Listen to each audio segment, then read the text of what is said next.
अच्छा, अभी हमारा जो नेक्स्ट टॉपिक है वो हम बड़ा ब्रीफ सा टॉपिक है, वो बोला कि ऑपरेटर्स की प्रेसिडेंस क्या होती है। ऑपरेटर्स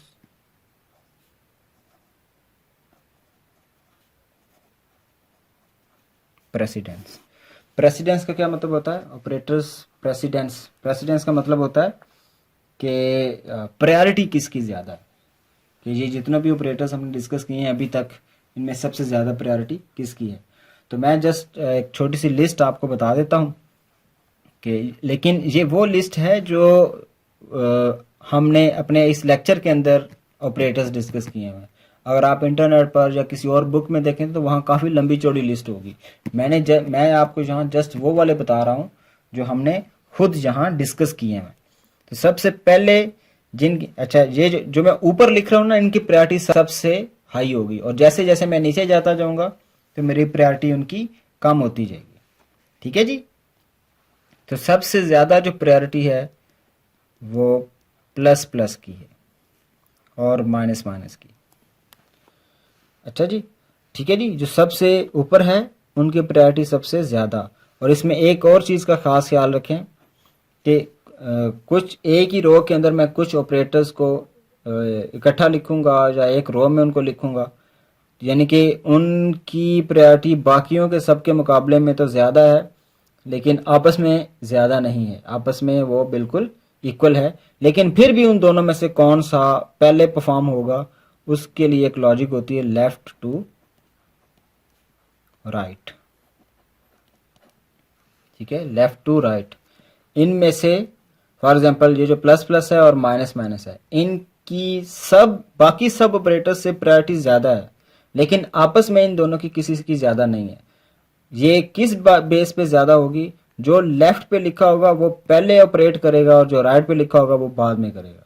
अब लेट से अगर हम माइनस माइनस लेफ्ट पे पहले लिख दें, इस साइड पर अगर माइनस माइनस पहले लिख देंगे तो पहले वो परफॉर्म होगा।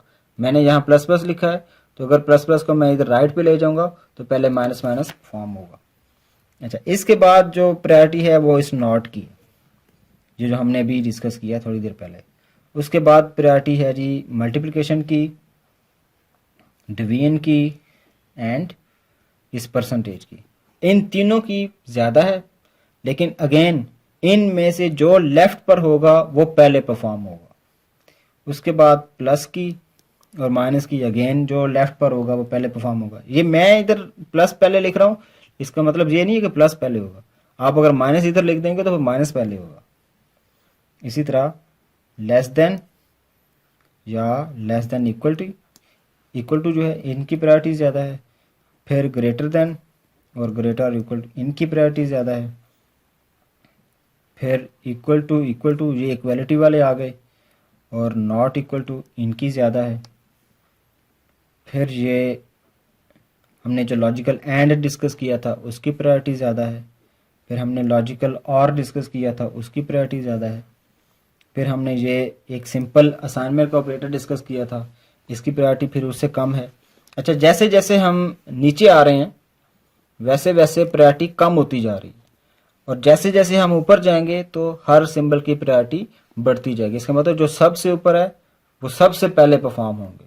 ठीक है, उनकी प्रायोरिटी अगर एक स्टेटमेंट के अंदर, एक एक्सप्रेशन के अंदर ये सारे एग्जिस्ट करेंगे तो सबसे पहले कौन से होंगे? जो सबसे टॉप में लिखे हुए। उसके बाद सबसे कम प्रायोरिटी किसकी है? प्लस इक्वल की और माइनस इक्वल की। उसके बाद सबसे कम किसकी है? वो मल्टीप्लाई इक्वल की एंड डिवीजन इक्वल की एंड परसेंटेज इक्वल की। अच्छा, हमने फिलहाल टोटल यही ऑपरेटर्स डिस्कस किए हैं, तो इसलिए ये उनकी वो तरतीब है या ये वो पैटर्न है जिस पैटर्न में ये किसी भी एक्सप्रेशन के अंदर परफॉर्म होंगे। और टॉप प्रायोरिटी किसकी है? जो टॉप पे है। तो अगर मैं ये ऐसे एक एरो लगा दूं तो जो प्रायोरिटी है वो ऊपर की तरफ बढ़ रही है एज कम्पेयर टू डाउन। ठीक हो गया जी। तो ये हमें लाजमी पता होनी चाहिए, क्योंकि हम आगे अगला जो टॉपिक पढ़ने जा रहे हैं एक्सप्रेशंस का, ये उसके अंदर बहुत ज़्यादा यूज़ होंगे। ओके जी, नेक्स्ट टॉपिक है हमारा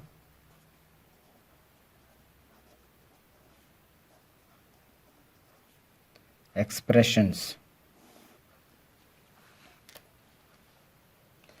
तो एक्सप्रेशंस क्या होते हैं, अब हम ज़रा इनको डिस्कस करते हैं। तो C++ allows us to construct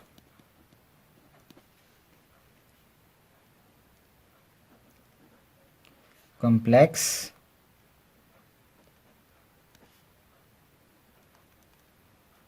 mathematical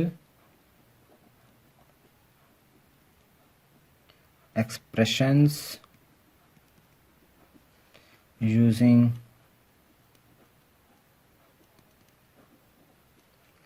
multiple operators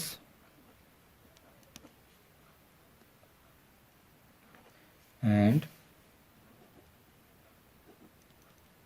grouping symbols। अच्छा, जो हम मैथमेटिकल एक्सप्रेशंस लिखते हैं, दोज मैथमेटिकल एक्सप्रेशंस वो जितने भी हैं वो हम मल्टीपल ऑपरेटर्स से और डिफरेंट सिंबल्स को मिलाकर लिखते हैं। तो ये हमें पता है पहले से, तो हम मैथ्स में यूज़ भी करते हैं। फॉर एग्ज़ाम्पल इस तरह एक दो एग्जांपल्स लिख लेते हैं। फॉर एग्ज़ाम्पल हम जिस तरह A+B multiply by C divided by D ये लिखते हैं, तो these are known as expressions. अच्छा, ये जो एक्सप्रेशंस हैं इनके अंदर वेरिएबल्स भी हो सकते हैं या सिर्फ इनमें लिटरल्स भी हो सकते हैं या इन दोनों का कम्बिनेशन भी हो सकते हैं। फॉर एग्जांपल ये जो मैंने पहली एग्जांपल लिखी इसमें सारे वेरिएबल्स हैं, इस एग्जांपल के अंदर इसके अंदर मिक्स हैं, लिटरल्स भी हैं और वेरिएबल्स भी हैं। अभी जो मैं एग्जांपल लिख रहा हूँ इसके अंदर सारे के सारे लिटरल्स हैं। ठीक है जी, तो ये तीनों एक्सप्रेशंस कहलाते हैं। ठीक हो गया। तो इस तरह के बहुत सारे एक्सप्रेशंस हमारे पास होते हैं। तो अब हम ज़रा ये देखते हैं कि एक्सप्रेशंस को एवेल्युएट कैसे करते हैं। तो हमें ये एवेल्युएशन भी करनी आनी चाहिए ताकि हमें कोई भी जो कंप्यूटर एक अरिथमेटिक परफॉर्म करता है तो हमें पता हो कि वो कैसे करता है। अच्छा, तो इसके लिए लेट्स से मैं नेक्स्ट पेज पर करता हूँ ताकि इजी रहे। अच्छा, इसके लिए हमें ऑपरेटर्स की जो प्रेसिडेंस है उसका पता होना मस्ट है। तो मैं कहता हूँ जी evaluating expressions। ठीक है जी, सॉरी। तो evaluating expressions, तो हम एक्सप्रेशंस को कैसे एवेल्युएट करेंगे इसके लिए हम डिफरेंट एग्जांपल्स देखते हैं। तो फॉर एग्जांपल मैं एक छोटी सी एग्जांपल लिखता हूँ। पहली एग्जांपल लिखता हूँ मैं कहता हूँ जी 5 + 2 मल्टीप्लाई बाई 4। तो इसका आंसर क्या होगा? अब इसमें देखें दो सिंबल्स हैं या दो ऑपरेटर्स हैं मेरे, एक प्लस का और एक मल्टीप्लाई का। और हमें प्रेसिडेंस क्या बताती है कि ये प्रेसिडेंस हमें क्या बताती है कि प्लस पहले परफॉर्म होगा या मल्टीप्लाई पहले परफॉर्म होगा। तो ये अगर देखें हाई प्रायोरिटी प्लस और मल्टीप्लाई में हाई प्रायोरिटी किसकी है? मल्टीप्लाई की। तो सबसे पहले कौन परफॉर्म होगा? मल्टीप्लाई। तो ये आपस में पहले मल्टीप्लाई होंगे। तो ये असल में 5 + 8 और फिर इसका आंसर आएगा 13। तो ये हमारा इसका आंसर आ गया। नेक्स्ट एग्जांपल लेते हैं। Let's say 10 divided by 2 -3।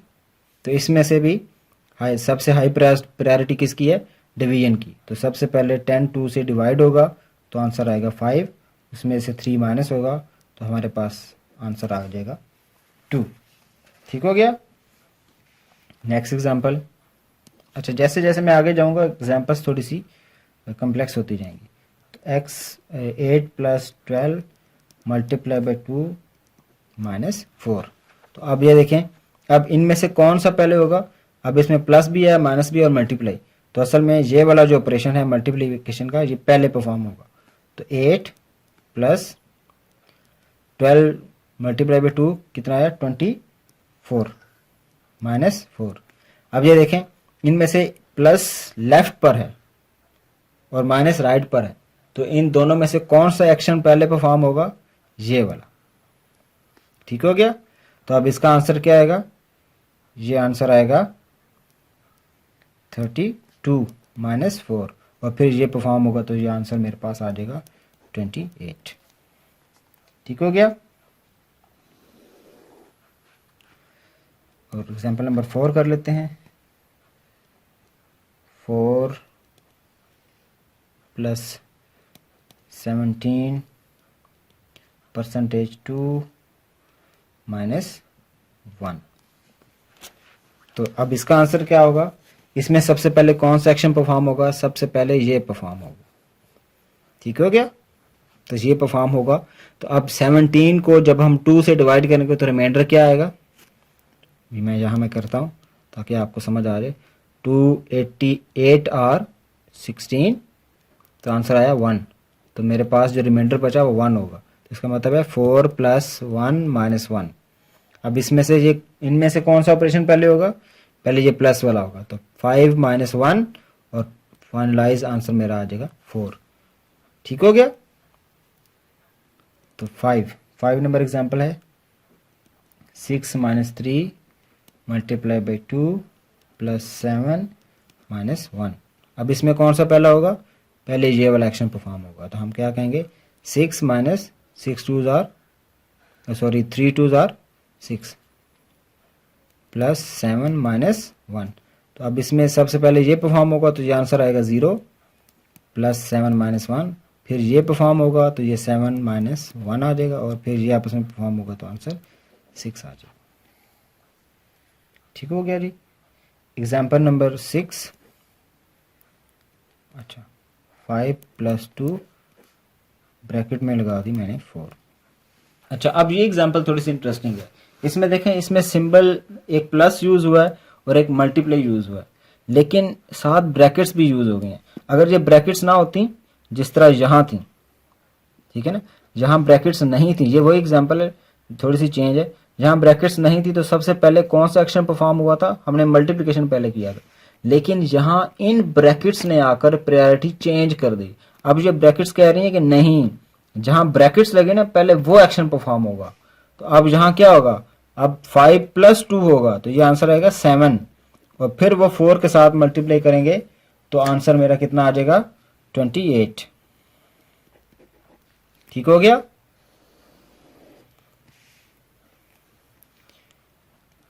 तो 7 10 डिवाइडेड बाय 5 माइनस 3। ठीक हो गया। तो अब इसमें से ये ब्रैकेट के अंदर जो है ये वाला पहले परफॉर्म होगा तो ये 10 डिवाइडेड बाई 2 आएगा, और मेरे पास फाइनलाइज आंसर 7 आ जाएगा। और 8 एग्जाम्पल नंबर कर लेते हैं। 8 प्लस 12 मल्टीप्लाई बाई 6 माइनस 2। ठीक है जी। तो ये सबसे पहले ये परफॉर्म होगा तो 8 प्लस 12, ये कितना आ गया, ये 4 आ गया। ठीक है जी। और 12 मल्टीप्लाई बाई 4 ये कितना होता है, ये 48 होता है, और फिर आपस में ये ऐड हो गए तो ये हमारा आंसर आ गया 56। एक और ज़रा एग्जांपल कर लेते हैं। एग्जांपल नंबर 10 में कर लेता हूँ, और ये चलें लास्ट एग्जांपल करते हैं। ये 2 multiply by 3 divided by 4 plus 4 divided by 4 plus 8 minus 2 plus 5 divided by 8। अच्छा जी। तो अब इसको ज़रा हम एवेलुएट करते हैं। अच्छा अब यहाँ एक चीज़ का ख्याल रखना कि ये जितने भी नंबर्स हैं ना ये सारे इंटीजर्स हैं, तो हमने जितनी भी इसमें अर्थमेटिक परफॉर्म करनी है वो सारी इंटीजर्स में करनी है। हमने पॉइंट्स में नहीं जाना, हमने फ्लोटिंग पॉइंट्स में नहीं जाना। तो इसमें अब सबसे पहले हम क्या देखेंगे, हम क्या देखेंगे, ये मल्टीप्लिकेशन है, इसमें चूंकि मल्टीप्लिकेशन भी है डिवीजन भी है, तो सबसे पहले कौन सा एक्शन परफॉर्म होगा, ये वाला मल्टीप्लिकेशन वाला। तो ये आंसर आएगा 6, तो 6 डिवाइडेड बाई 4, ये मैं बाकी उसी तरह लिख देता हूँ, प्लस 4। अच्छा, अगर मैं यहाँ भी ये एक्शन परफॉर्म कर दूँ 4 डिवाइड बाई 4 तो कोई मसला नहीं होगा, लेकिन मैं नेक्स्ट इसको आइट्रेशन में इसको सॉल्व करूँगा, डिवाइड बाई 8। अच्छा, अब यहाँ डिवीजन परफॉर्म होगी तो यहाँ डिवीजन क्या आएगी, अगर मैं 6 को 4 से डिवाइड करूँगा तो 4 1 और ये आ जाएगा, ये आंसर 2 आ जाएगा। लेकिन मैं चूँकि इंटीजर लूँगा, जैसे मेरे पास 1 पॉइंट समथिंग इसका आंसर आएगा, लेकिन मैंने कहा कि पॉइंट्स को हम इग्नोर करेंगे क्योंकि हम ये सारा इंटीजर्स में बात कर रहे हैं। तो यहाँ मेरा आंसर आएगा 1 प्लस, अब इसको भी डिवाइड कर देंगे साथ ही, तो इसका आंसर क्या आ जाएगा, इसका भी आंसर आ जाएगा 1 प्लस 8 माइनस 2 प्लस, अगर आप चाहें तो इसको भी डिवाइड कर सकते हैं। अच्छा, इसको डिवाइड करेंगे तो चूंकि जो नीचे नंबर है वो बड़ा है, जो ऊपर नंबर है वो छोटा है, तो इसका आंसर 0 आएगा, क्योंकि जब आप 5 को यहाँ 8 से डिवाइड करेंगे तो आप यहाँ असल में पॉइंट लगाएंगे और फिर यहाँ उसके साथ आप बाकी डिवीजन परफॉर्म करेंगे, तो हमने पॉइंट से पहले वाली वैल्यू पिक करनी है, बाद वाली नहीं, तो ये आंसर 0 आएगा। और फिर एंड पर हमने जस्ट इसको ऐड किया तो ये 2 प्लस 8 माइनस 2 प्लस 0, और फिर इसको ऐड किया, ये 10 हो गया, माइनस 2 प्लस 0, फिर ये आपस में 8 प्लस 0, और हमारे पास आंसर आया 8। तो इस तरह ये हमारे पास इसका आंसर 8 आया। ये 8 कैसे आया, मैंने सारे के सारे इंटीजर अर्थमेटिक परफॉर्म किया, मतलब मैंने जो पॉइंट्स में नंबर हैं उनको कंसीडर नहीं किया। ठीक है, अब हम अपने नेक्स्ट टॉपिक की तरफ जाते हैं। ओके जी, नेक्स्ट हमारा टॉपिक है जो कि बहुत ही इंटरेस्टिंग है।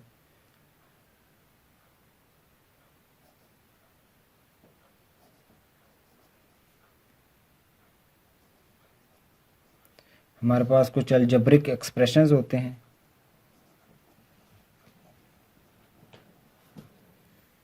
तो इनको हम algebraic expression to C++ expression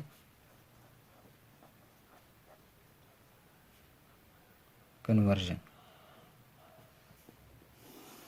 ठीक है जी। तो हम असल में क्या करने जा रहे हैं, हमारे पास कुछ अलजेब्रिक, कुछ मैथमेटिकल एक्सप्रेशंस हैं, अलजेब्रिक मीन्स मैथमेटिकल एक्सप्रेशंस, उनको हम किसी तरह C++ के एक्सप्रेशंस में कन्वर्ट करेंगे। तो हम डायरेक्ट एग्जांपल्स करेंगे ताकि हमें कुछ चीज़ें क्लियर होती जाएं साथ साथ ही। तो लेट्स से पहली एग्जांपल हम लेते हैं। तो आपने मैथमेटिक्स में देखा होगा कि इस तरह हम अक्सर लिखते हैं 6b समथिंग या कुछ और भी ऐसे हम एक्सप्रेशन लिखते हैं। तो ये तो एक्सप्रेशन है मैथमेटिक्स में, इनको हम C++ में कैसे लिखेंगे, ऐसे नहीं लिख सकते। C++ में 6b लिखेंगे तो ये कोई उसके लिए मीनिंगफुल चीज़ नहीं होगी और ये कोई अर्थमेटिकल ऑपरेशन भी नहीं होगा। तो हमें जब भी ये वाला एक्शन, ये मैथ्स वाला ऑपरेशन C++ से कराना होगा तो हमें हमेशा इसको ऐसे लिखना होगा 6 मल्टीप्लाई बाई b। तो ये हमारा ऐसे आंसर होगा कि हमें किस तरह इसको कन्वर्ट करना होगा। दूसरी एग्जांपल लेते हैं, ये बहुत सिंपल एग्जांपल थी। दूसरी एग्जांपल लेते हैं, हम अक्सर मैथ्स में मल्टीप्लिकेशन को ऐसे भी लिखते हैं, तो जो डॉट्स हम अक्सर यूज़ करते हैं, लेकिन ये मैथ्स में तो चलता है लेकिन C++ में दिस इज़ नॉट एक्सेप्टेबल। तो हम इसको इस फॉर्म में लिखेंगे कि 3 मल्टीप्लाई बाई 12। ठीक हो गया। एग्जाम्पल नंबर 3 क्या है कि हम कहते हैं जी 4xy, ये भी आपने अक्सर देखा होगा। तो हम इसको कैसे लिखेंगे, बिल्कुल आप सही पहचाने कि हम 4 multiply by X and multiply by Y. ठीक है जी। इसी तरह हम एग्जाम्पल नंबर 4 देखते हैं और उसमें आपने देखा हुआ, लेट से हम कह रहे हैं कि x इज इक्वल टू, अच्छा अब मैं देखें x इज इक्वल टू कह रहा हूँ और मैं लिखता हूँ a plus b divided by c. ठीक है जी।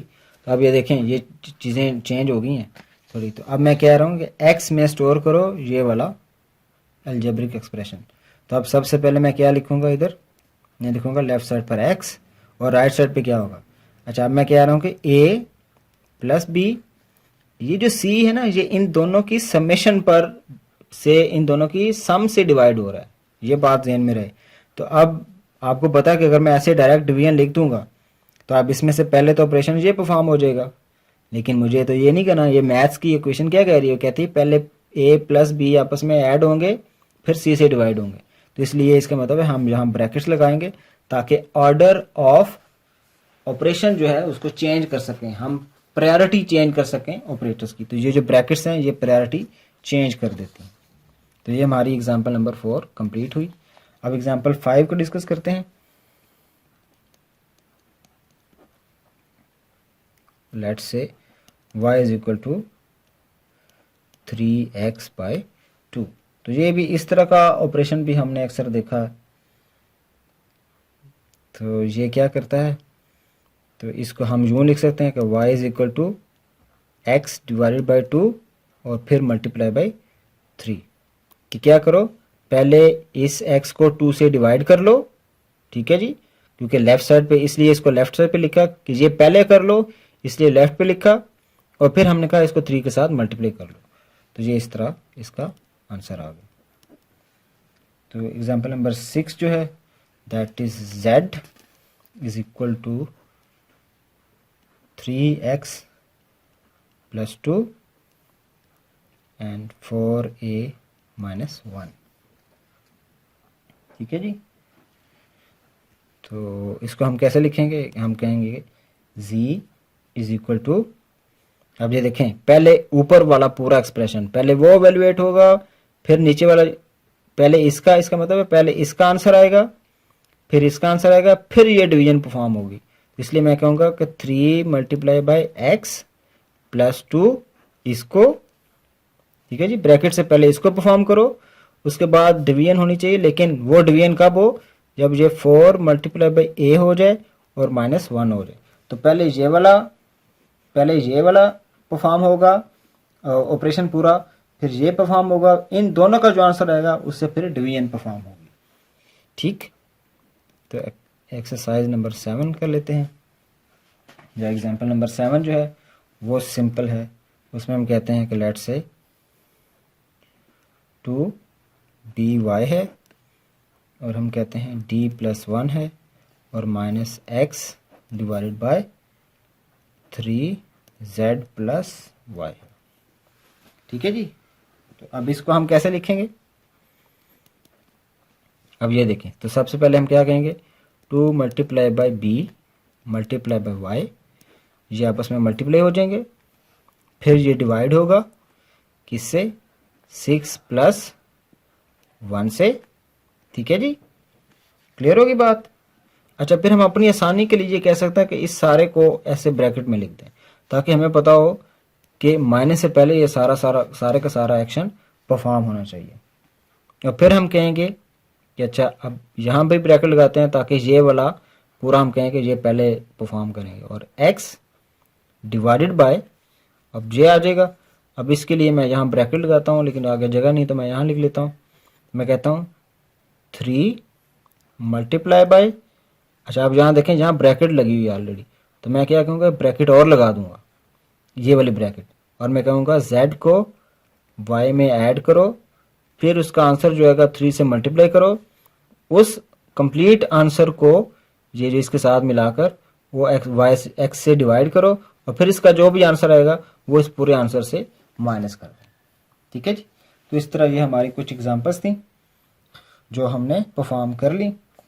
अच्छा, एक बस और छोटी सी एग्जांपल और हम कर लेते हैं, बस वो बहुत छोटी सी है। तो जिस तरह आपको पता है कि एरिया ऑफ सर्कल होता है पाई आर स्क्वायर, तो हम इसको भी बड़े इजीली लिख सकते हैं। हम कह सकते हैं कि ए है।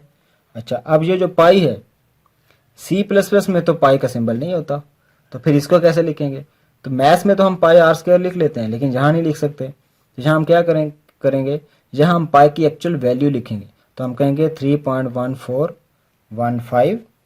ठीक है जी, इसके साथ मल्टीप्लाई करो आर को। अच्छा, आप स्क्वायर इसके ऊपर 2 तो नहीं लिख सकते, तो हम स्क्वायर का क्या मतलब होता है, 2 दफ़ा मल्टीप्लाई होना। तो हम आर को 2 दफ़ा मल्टीप्लाई कर देंगे इस तरह। तो आर 2 दफ़ा मल्टीप्लाई का मतलब है स्क्वायर, और पाई की वैल्यू के साथ इसको मल्टीप्लाई कर दिया। तो इस तरह हमारे पास ये एरिया कैलकुलेट हो सकता है। तो ये हमारे पास कुछ अलजेब्रिक एक्सप्रेशंस थे जिनको हमने C++ की स्टेटमेंट्स में कन्वर्ट किया। अच्छा, यहाँ ये जो एग्जांपल्स हैं इनसे रिलेटेड या जो अभी तक हमने पढ़ा है इससे रिलेटेड आपके लिए एक होम टास्क है जो मैं अभी उसको एक्सप्लेन करता हूँ कि उसमें आपने क्या करना है।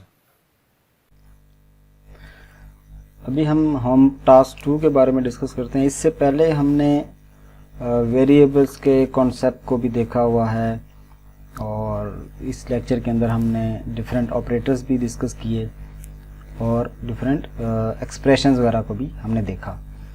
तो ये जो होम टास्क है इसमें 4 प्रॉब्लम्स हैं जो कि मल्टीपल पार्ट्स में डिवाइड की गई हैं। तो जस्ट मैं ब्रीफली एक्सप्लेन करता हूँ कि इसमें हर क्वेश्चन में करना क्या है। तो लेट्स से प्रॉब्लम नंबर 1 जो है इसमें आपने क्या करना है कि आपने कुछ C++ की स्टेटमेंट्स लिखनी है। इसके अंदर हर पार्ट के अंदर मैंने छोटे छोटे सेंटेंसेस लिखे हुए हैं। हर सेंटेंस जो है उसके अंदर कुछ C++ की स्टेटमेंट्स को राइट करने का कोई ना कोई कोड जो है वो इन स्टेटमेंट्स के अंदर छुपा हुआ है। तो आपने इन स्टेटमेंट्स को अंडरस्टैंड करना है और फिर उसके लिए आपने C++ की स्टेटमेंट लिखनी है। फॉर एग्जांपल बहुत छोटी सी, जहाँ जिस तरह पार्ट 1 के अंदर कहा हुआ है कि आप डिफाइन करें फ्लोट वेरिएबल्स टेम्प, वेट और हाइट, ठीक है, ऑल इन सेम स्टेटमेंट। तो ये एक बहुत छोटा सा काम है, शायद 1 लाइन का ये कोड होगा। तो ये आपने इस तरह छोटे छोटे काम है ये आपने इस पार्ट 1 के अंदर करने होंगे या इस पूरे प्रॉब्लम के अंदर करने होंगे। तो उसमें से जस्ट पार्ट 1 जो था वो जस्ट ये है कि आपने 3 वेरिएबल्स डिफाइन करने हैं और वो फ्लोट टाइप के होने चाहिए, ठीक है, और सेम लाइन के अंदर। जो पार्ट बी है उसके अंदर कहा हुआ है कि आपने क्या करना है, आपने वेरिएबल्स डिफाइन करने हैं इंट डेटा टाइप के। और इंट के बारे में हमने डिस्कस किया हुआ है कि इंट इज इंटीजर। और वेरिएबल्स कौन कौन से हैं, मंथ्स हैं, डेज हैं एंड ईयर्स, ठीक है जी। ये 3 वेरिएबल्स होंगे जो आपने डिफाइन करने होंगे या डिक्लेयर करने होंगे इन द सेम स्टेटमेंट। और उसके साथ कुछ लिखा हुआ है कि विद मंथ्स इनिशियलाइज्ड। तो ये इनिशियलाइज जो है ये हमने लास्ट लेक्चर में डिस्कस किया हुआ है कि what is the meaning of initialised. और फिर उसने ये कहा हुआ कि आपने किस चीज़ को इनिशियलाइज करना है, मंथ्स का जो वेरिएबल है उसको आपने 2 से इनिशियलाइज करना है और जो ईयर्स है उसको आपने 3 से इनिशियलाइज करना है। और जो डेज था उसको इनिशियलाइज करने का इसमें नहीं कहा गया, ठीक है। तो वो आपकी मर्जी है, आप उसे इनिशियलाइज कर लें और अगर नहीं कहा हुआ है तो ना करें, ठीक है। अच्छा, तो पार्ट सी जो है उसके अंदर थोड़ी सी ज़्यादा स्टेटमेंट्स हैं। तो ये आपने बारी बारी लिखनी है। इसका मतलब है कि इसमें आपने C++ की मल्टीपल स्टेटमेंट्स लिखनी होंगी। तो अब इसमें सबसे पहले करना क्या है कि आपने क्या करना जी, फॉलोइंग ऑपरेशन आपने परफॉर्म करना है लेकिन कुछ वेरिएबल्स पर। वो जो वेरिएबल्स हैं वो यहाँ लिखे हुए हैं कि विद इंट वेरिएबल आई। तो आपने एक वेरिएबल बनाना है जिस वेरिएबल का आइडेंटिफायर जो है वो आई हो। आइडेंटिफायर को हमने पहले भी डिस्कस किया हुआ कि इसका मतलब क्या होता है, नाम, नेम ऑफ अ वेरिएबल। तो जो आई है वेरिएबल का नाम आई होगा और उसकी डेटा टाइप होगी इंट। इसी तरह जो नेक्स्ट वेरिएबल है वो फ्लोट टाइप का होगा और वो एक नहीं होंगे, वो 2 होंगे, एक D1 के नाम से और एक D2 के नाम से। तो ठीक हो गया। तो 2 variables D1 and D2 with float data type, ठीक हो गया। और एक और वेरिएबल हमें चाहिए होगा स्ट्रिंग फॉर्म का और उसका आइडेंटिफायर होगा या उसका जो नाम होगा वो C होगा।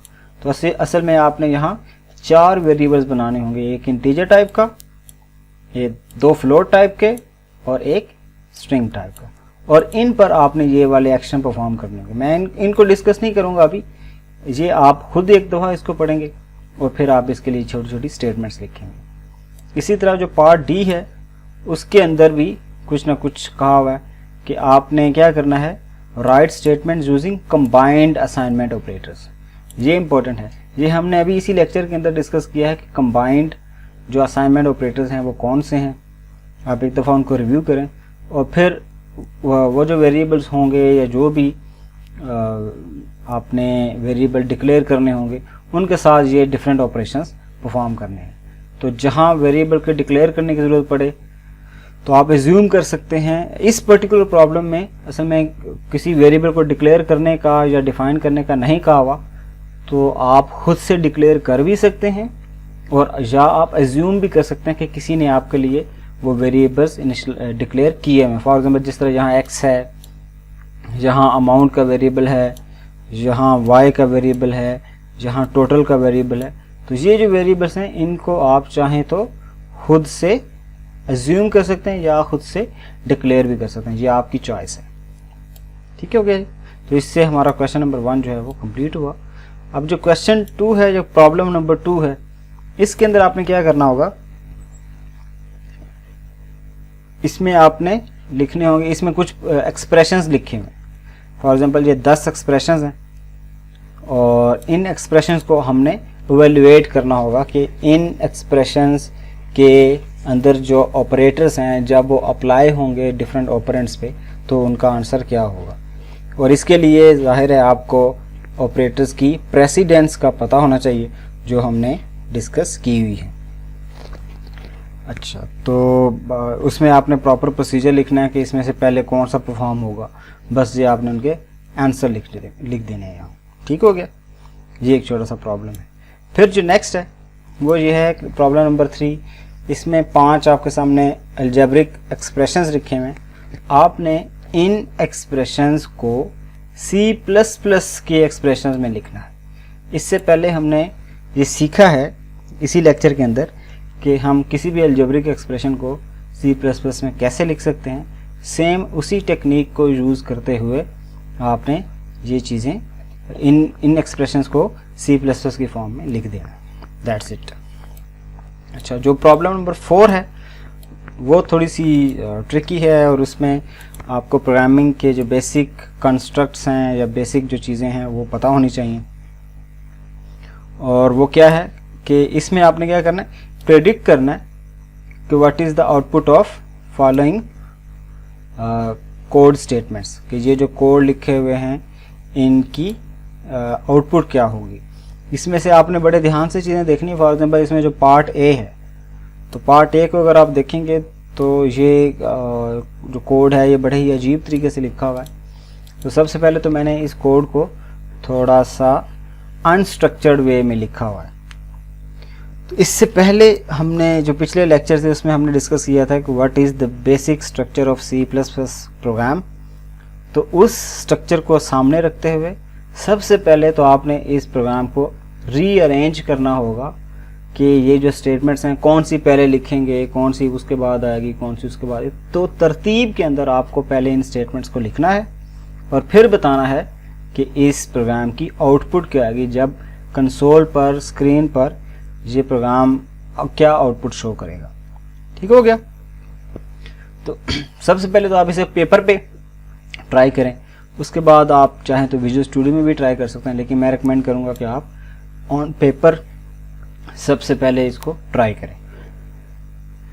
अच्छा, पार्ट बी भी इसी आउटपुट वाला ही है। इसमें कुछ वेरिएबल्स डिफाइन भी हुए हुए हैं और इनिशियलाइज भी हुए हुए हैं और फिर से दोबारा कुछ इनके साथ किया हुआ है और फिर ये सी आउट की स्टेटमेंट लिखी है। तो आपने ज़रा ये बताना होगा कि इनकी आउटपुट क्या आएगी जब ये स्क्रीन पर प्रिंट किया जाएगा, तो आंसर क्या होगा। ठीक हो गया। अच्छा, इसके बाद पार्ट सी जो है उसके अंदर भी यही सेम काम है। इसमें स्ट्रिंग्स हैं, इसमें कोई वेरिएबल तो नहीं है लेकिन इसमें स्ट्रिंग्स हैं और ये स्ट्रिंग्स डिस्प्ले कर रहे हैं। बस आपने इस बात का ख़ास ख्याल रखना होगा कि इसके अंदर कुछ एस्केप सीक्वेंसेस यूज़ हो रहे हैं। फॉर एग्जांपल जिस तरह हमने \n के बारे में पढ़ा था, तो आपने उनका ध्यान रखना है कि वो कहाँ कहाँ आ रहे हैं और फिर वो क्या आउटपुट जनरेट करेंगे। तो ये थोड़ा सा ट्रिकी है, जस्ट आपको फिगर आउट करना होगा कि क्या चीज़ नज़र आएगी स्क्रीन पर based on these escape sequences.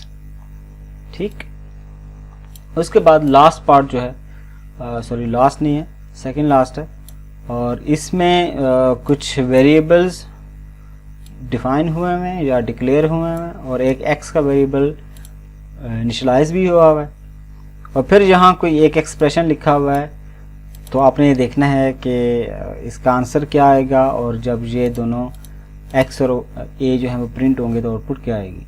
ठीक है, तो आपको ये पता होना चाहिए। ये ऑपरेटर्स जहाँ हमने डिस्कस किए तो हमने देखा था कि जो परसेंटेज का सिंबल है वो किस पर्पज़ के लिए यूज़ किया जाता है।